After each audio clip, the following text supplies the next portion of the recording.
Welcome back, gamers. Today we're going to take a look at the new Battlefront Deathstar DLC, the third DLC released. So this expansion features one new mode called the Battle Station mode. Along with that, Fighter Squadron and Blast is thrown into the mix. 4 new heroes, 2 of them can only be used in a certain map in Fighter Squadron, 2 new weapons, 2 new usable items, cards, and some tweaks and changes here and there due to the patch. The game mode Battle Station reminds me of Battlefront 2 objective mode, where you move on from one map to another, and people are really enjoying this mode. Now, the gameplay mode only allows 24 players, and the objective depends on which side you're playing on. Mostly, if you're the rebel, your goal is to move through 3 stages of the game. The first stage is one of the best one I've seen in the game yet from Fighter Squadron. The gameplay goal is to destroy 4 substations on the destroyer. Now, the goal of the rebel isn't so easy. You have to take out as many Imperial units as possible so that the Y-Wings come in and start bombing it. That's when you can attack the 4 substations. And if you fail the substations or the Imperial stops you, that's game over. A lot of people have been asking for this mode, and a lot of people have been begging for space combat, and we finally got space combat. If you take a look around this first map, it looks fantastic. Debris everywhere, a planet on the side, you got asteroids, you're fighting near a planet, there's the sun in the background. It's very, very detailed and vibrant. Now, the only downside about this mode is that I was hoping it was more dynamic in terms of battle itself. If you have a team that isn't trying or isn't too good, what's going to happen is that you're going to see a repeat of this mode over and over. And after 5 hours, or maybe 6 or 7, it depends, it can get quite tedious if your team continuously loses and never makes it to the map where you can actually get into the ground combat. And a lot of people might not like the flying combat as much because it isn't as dynamic as they thought it would be, or it isn't their favorite type of gameplay mode. But nevertheless, I definitely think it would have been much better if they started off with the ground combat and then moved on to the other objectives. The mode is still quite enjoyable. Set up for another attack run. Now, after destroying the 4 substations as the rebels, the next step in the objective is to escort R2-D2 off the Death Star, and this whole area is going to be a lot of close quarter combat.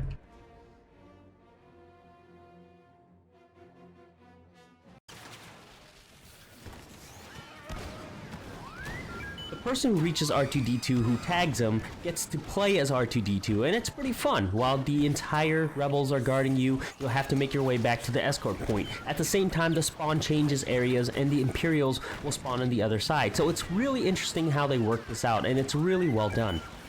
If the Imperials shoot R2-D2, he's gonna stay in one place, and then somebody else has to tag him and move him to the escort zone again. As I mentioned before, there's 2 new items that is unlockable and really useful for this area. One of them is the medic station. The medic station basically heals anyone near it that is hurt, and it continuously sprays at a certain interval and can only be destroyed by the opposing enemy side. The second item card is self-explanatory. It's the laser trip mine. The nice twist about the laser trip mine is that it also comes with a radar scrambler.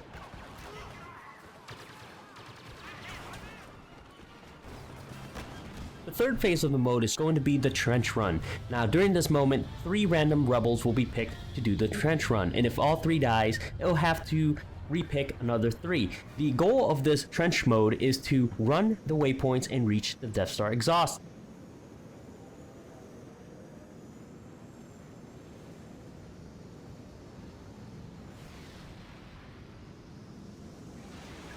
Now, during this mode, you'll be able to pick 2 new heroes if you find the pickup. One is Luke Skywalker's Red Wing, and the other one is Vader's Inquisitor TIE Fighter.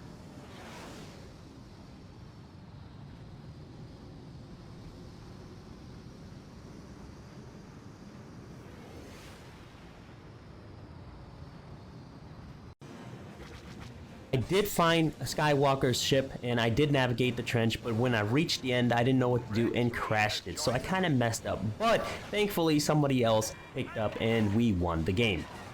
And that's pretty much the new mode in the Deathstar DLC. Now, in between the matches, if you win or lose, there's going to be a blast match and also a Fighter Squadron match. The only thing is, if you don't enjoy the flying, you'll find that having Fighter Squadron in there can get quite tedious because you see so much of the battle station combat. Watch out for his TIE advanced. Oh shit, red 1, red 2. I'm getting shot at. Somebody help me. Back me up. Oh crap, what do I do here? I'm about to reach the point, I think. Alright. Alright. Oh crap, I had to shoot. Oh no! No! And there we go. That is beautiful.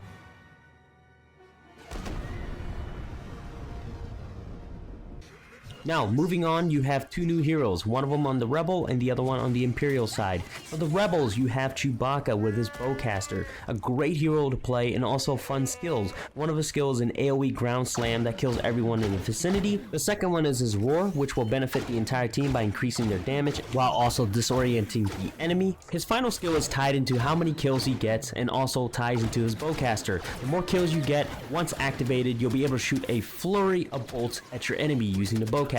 This skill is ridiculous if you build it up.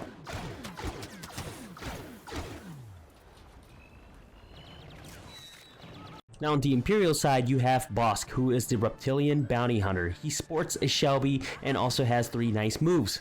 Now the cool thing about Bossk is he's the only character that can heal himself through kills. The more kills you do, the more you heal. Bossk's first ability allows him to use a grenade launcher and shoot a flurry of grenades. His second ability is a multicolored reptilian vision he uses to track his enemies. Finally, his third ability allows him to jump away from combat while dropping Diox's grenade at the same time, great for those hit and run combats when needed. Both heroes are a great addition to this new DLC, but I gotta say, my most enjoyable is Bossk. He seems like he gives the Rebel a tougher time than Chewbacca does, but they're both great addition to the game itself.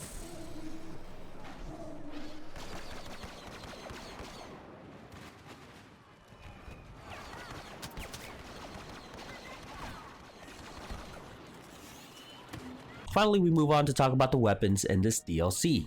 One of the weapons you'll unlock is the TL50 Heavy Repeater. It's a heavy blaster that sounds really cool when you use it. It's very precise and it's really fast, so when you're shooting at your enemies, as long as you're locked on them, you'll just shred right through them. And it just became one of my favorite heavy blaster. The thing about this repeater is that the damage isn't so high. The assault team has secured the droid. Do not let them make it to the hangar. Best thing about this repeater is the secondary launches explosive round. Explosive round does a small amount of splash damage, but when hit directly in a group of enemies, it can wipe out an entire squad of them. This is fantastic for covering hallways and shooting down around corners where you don't see, just to kill those enemies around the side. Offline. Reactivate the uplink.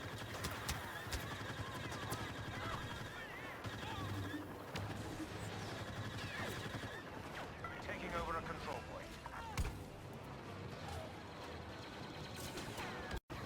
Now, even though the rifle is really cool and great to use and sounds really sick when you use it, the best part is the next weapon, the K16 Briar pistol. This little baby packs a punch. It is the most powerful, ridiculous pistol. And I'm not talking about the main firing on this pistol, because the main firing is just decent. It's just okay. But the secondary is ridiculous. It can snipe people from across the map, it can shoot stationary turrets, and even take down spaceship. In fact, let me show you the next few clips what this little pistol can do, and you judge for yourself.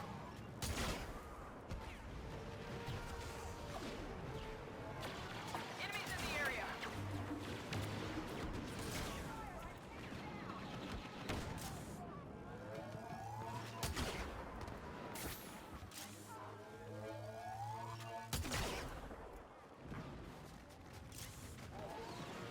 Uplink deactivated. Get it back online. Any more hits and that walker is going down.